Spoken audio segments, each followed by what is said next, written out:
Hi ನನ್ನ ಪ್ರೀತಿಯ ಸ್ನೇಹಿತರೆ, ಹೇಗಿದ್ದೀರಾ? ಇವತ್ತು ಮನೆಯಲ್ಲೇ ತುಪ್ಪ ಮಾಡೋದು ಹೇಗೆ ಅಂತ ನೋಡೋಣ ಬನ್ನಿ. ಮೊದಲು ನಾವು ದಿನಾ ನೋಡಿ ಈ ಥರ ಹಾಲು ಕಾಯಿಸುವಾಗ ಮೇಲೆ ಕೆನೆ ಬರುತ್ತಲ್ವ, ಈ ಥರ ನೀಟಾಗಿ ತಗೋಬೇಕು.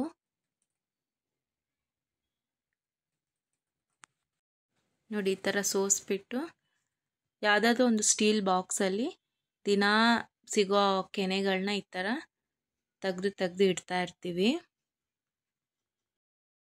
ಅದು ಮುಚ್ಚಳ ಮುಚ್ಚಿಬಿಟ್ಟು ಡೈಲಿ ಈ ಥರ ಫ್ರೀಝರಲ್ಲಿ ಇಡಬೇಕು. ನೋಡಿ ಈ ಥರ ತೆಗೆದುಬಿಟ್ಟು ಇದರಲ್ಲಿ ನೋಡಿ ಈ ಥರ ಎಲ್ಲ ಗಟ್ಟಿ ಇರುತ್ತೆ. ಒಂದು ಗ್ಲಾಸಷ್ಟು ಮೊಸರು ಹಾಕಬೇಕು. ಮೊಸರು ಹಾಕ್ಬಿಟ್ಟು 2 ರಿಂದ 3 ಅವರ್ ಬಿಡಬೇಕಾಗುತ್ತೆ.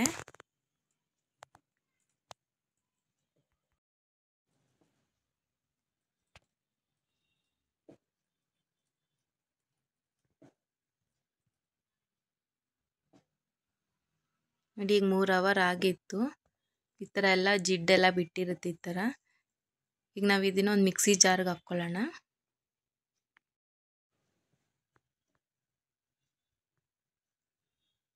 ಈಗ ಸ್ವಲ್ಪ ನೀರು ಹಾಕ್ಕೊಳ್ಳೋಣ. ಈಗ ರುಬ್ಕೊಳ್ಳೋಣ. ನೋಡಿ ಈ ಥರ ಬೆಣ್ಣೆ ಎಲ್ಲ ಈ ಥರ ಮೇಲೆ ಬಂದಿರುತ್ತೆ. ನೋಡಿ ಎಷ್ಟು ಚೆನ್ನಾಗಿ ಕಾಣಿಸ್ತಿದೆ ನೋಡಿ. ಈ ಥರ ಒಂದ್ಸಲ ನೀಟಾಗಿ ಮಿಕ್ಸ್ ಮಾಡಿಕೊಂಡ್ರೆ ಇನ್ನೂ ಚೆನ್ನಾಗಿ ಬರುತ್ತೆ. ನೋಡಿ ಇಲ್ಲಿ ಇವಾಗ ಇದನ್ನೆಲ್ಲ ಒಂದು ಪಾತ್ರೆಯಲ್ಲಿ ಹಾಕ್ಕೊಳ್ಳೋಣ ಸಪ್ರೇಟಾಗಿ.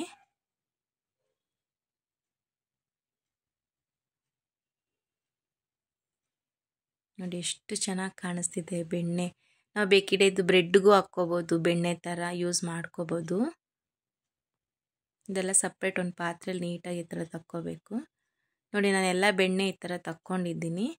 ಇವಾಗ ಇದಕ್ಕೆ ಚೆನ್ನಾಗಿ ನೀರು ಹಾಕಿ ಒಂದು 2-3 ಸಲ ಚೆನ್ನಾಗಿ ತೊಳಿಬೇಕಾಗುತ್ತೆ. ನೀಟಾಗಿ ಈ ಥರ ಎಲ್ಲ ಚೆನ್ನಾಗಿ ತೊಳ್ಕೊಬೇಕು. ಆವಾಗ ಅದರಲ್ಲಿರೋ ಹಾಲಿನ ಅಂಶ ಮತ್ತು ತುಂಬ ದಿನದಿಂದ ಇಟ್ಟಿರ್ತೀವಲ್ಲ ಅದೆಲ್ಲ ಹೋಗ್ಬಿಡುತ್ತೆ ಈ ಥರ ಚೆನ್ನಾಗಿ ತೊಳೆದ್ರೆ.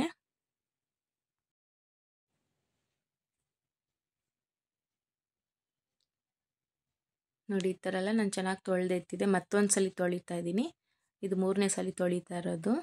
ಚೆನ್ನಾಗಿ ಇವಾಗ ಈ ಥರ ಜಾಲಿಸ್ಕೋಬೇಕು.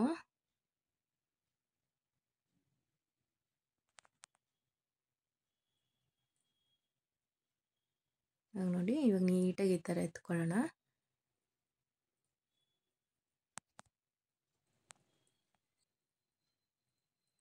ಇವಾಗ ನಾನು ಒಂದು ಬಾಣಲಿ ಇಟ್ಬಿಟ್ಟು ಅದರಲ್ಲಿ ಹಾಕ್ತಾ ಇದ್ದೀನಿ. ನೋಡಿ ಈ ಥರ ಚೆನ್ನಾಗಿ ಕಲಿಸ್ಕೊಳ್ಳೋಣ. ಆವಾಗವಾಗ ಕಲಿಸ್ತಾನೇ ಇರಬೇಕು, ಇಲ್ಲಾಂದರೆ ಅದು ಸ್ವಲ್ಪ ಸೀದ್ಬಿಡುತ್ತೆ. ಸ್ವಲ್ಪ ಹೊತ್ತು ಕರಗೋವರೆಗೂ ಅಷ್ಟೇ. ಕಮ್ಮಿ ಉರಿಲೇ ಆದಷ್ಟು ಟ್ರೈ ಮಾಡಿ. ನೋಡಿ ಈಗೆಲ್ಲ ಈ ಥರ ಕುದಿ ಬರ್ತಾ ಇದೆ. ನೀಟಾಗಿ ಈ ಥರ ಮಿಕ್ಸ್ ಮಾಡ್ಕೋಬೇಕು. ಇವಾಗ 2 ಏಲಕ್ಕಿ ಹಾಕ್ತಾಯಿದ್ದೀನಿ. ಅಂದರೆ ಸ್ಮೆಲ್ ಚೆನ್ನಾಗಿರುತ್ತೆ ಮತ್ತು ಟೇಸ್ಟ್ ಕೂಡ ಇನ್ನೂ ಚೆನ್ನಾಗಿ ಬರುತ್ತೆ. ಮತ್ತೆ ಎಲ್ಲ ನೀಟಾಗಿ ಮಿಕ್ಸ್ ಮಾಡ್ಕೊಳ್ಳೋಣ. ದಿನ ನಾವು ಕೆನೆ ಎತ್ತಿಟ್ಟು ಈ ಥರ ಮಾಡ್ಕೊಳ್ಳೋದು ತುಂಬಾ ಒಳ್ಳೆಯದು, ವೇಸ್ಟ್ ಆಗಲ್ಲ. ನೋಡಿ ಎಷ್ಟು ಚೆನ್ನಾಗಿ ಆಗ್ತಿದೆ.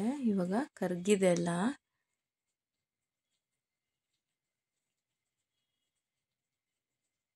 ನೋಡಿ ಈಗ ಆಗಿದೆ. ಘಮ ಘಮ ಅಂತ ಸ್ಮೆಲ್ ಬರ್ತಾ ಇದೆ. ಈಗ ಒಂದು ಸ್ಟೀಲ್ದು ಇದು ಬರುತ್ತಲ್ಲ ಸೋಸೋದು, ಅದರೊಳಗಡೆ ಸೋಸ್ಕೊತಾ ಇದ್ದೀನಿ. ಪ್ಲಾಸ್ಟಿಕ್ ಯೂಸ್ ಮಾಡಬೇಡಿ, ಸುಟ್ಟೋಗ್ಬಿಡುತ್ತೆ. ನಿಧಾನಕ್ಕೆ ಈ ಥರ ಸೋಸ್ಕೋಬೇಕು.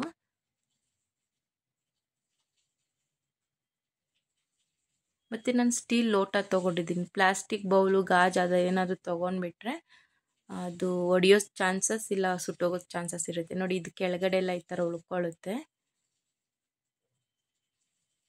ನೋಡಿ ಇಲ್ಲ ಅಂದರೂ ಒಂದು 1/4 ಲೀಟ್ರ್ಗಿಂತ ಮೇಲೇ ತುಪ್ಪ ತೆಗ್ದಿದ್ದೀನಿ ನಾನು. ತುಂಬ ಈಸಿ, ಮನೇಲೇ ಮಾಡ್ಕೋಬೋದು. ನೋಡಿ ಎಷ್ಟು ಚೆನ್ನಾಗಿದೆ. ತುಂಬ ಆರೋಗ್ಯಕ್ಕೆ ಕೂಡ ಒಳ್ಳೆಯದು. ನೀವು ದಿನಾ ಕೆನೆ ಎಲ್ಲ ಎತ್ತಿಟ್ಟು ಈ ಥರ ಮಾಡ್ಕೊಳ್ಳಿ. ಮನೆ ಮಕ್ಕಳಿಗೆಲ್ಲ ಕೊಡಿ, ತುಂಬ ಇಷ್ಟ ಆಗುತ್ತೆ. ಟೇಸ್ಟ್ ಕೂಡ ತುಂಬ ಚೆನ್ನಾಗಿದೆ. ನೀವು ಮನೇಲಿ ಟ್ರೈ ಮಾಡಿ, ಖಂಡಿತ ಇಷ್ಟ ಆಗುತ್ತೆ. ಇಷ್ಟ ಆಗಿದ್ರೆ ಲೈಕ್ ಮಾಡಿ, ಶೇರ್ ಮಾಡಿ, ಕಮೆಂಟ್ ಮಾಡಿ ಮತ್ತು ಸಬ್ಸ್ಕ್ರೈಬ್ ಮಾಡಿ. Thank you friends.